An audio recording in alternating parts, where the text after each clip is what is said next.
Arabic smells की बहुत अच्छी हमारी डिमांड होती है। अंबर हो गई, बखूर हो गई, ऊद हो गई, अरेबियन नाइट्स हो गई, इनकी मोस्टली डिमांड बहुत अच्छी है हमारे पास और कस्टमर काफ़ी पसंद करते हैं हमारे प्रोडक्ट्स को। इसमें हमारे पास आते हैं 3 साइजेस, होम, डिलक्स और 3 वीक। और ज़्यादा जो हमारा सेल होता है वो डिलक्स साइज होता है। होम और डिलक्स ज़्यादा सेल होता है। 3 वीक भी अच्छा है बट उसकी नॉर्मल सेल होती है। 100% कॉटन इसमें विक यूज़ होती है और इसमें जो है सोयाबीन वैक्स यूज़ होता है। धीमी लौ से माहौल में खुशबू बिखेरती ये मोमबत्तियाँ पाकिस्तान में गुजरते वक्त के साथ मशहूर और मकबूल होती जा रही हैं। इसकी तैयारी का अमल कैसे होता है और लोग इसके बारे में क्या राय रखते हैं?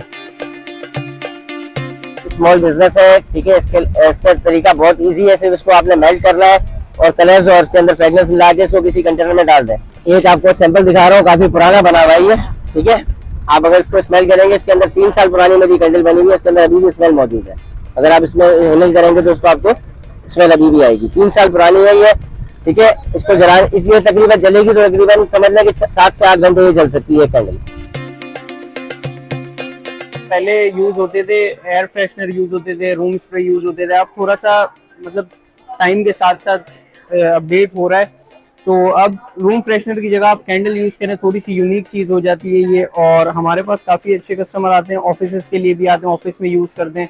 आप इन्हें डाइनिंग टेबल पे भी यूज कर सकते हैं, बेडरूम में भी यूज कर सकते हैं, लॉन्ज में भी यूज करते हैं, हर जगह पे ये यूज हो सकती है। और इसकी फ्रेगनेंस बहुत अच्छी है। इसको 1 घंटा बर्न करने से 6 से 7 घंटे तक इसकी स्मेल फैली रहती है। आपको यहाँ हर टाइप का फ्लेवर मिल जाएगा, sweet, floral, Arabic, fruity, vanilla, सारे फ्लेवर्स आपको यहाँ पे हमारे पास मिल जाएंगे।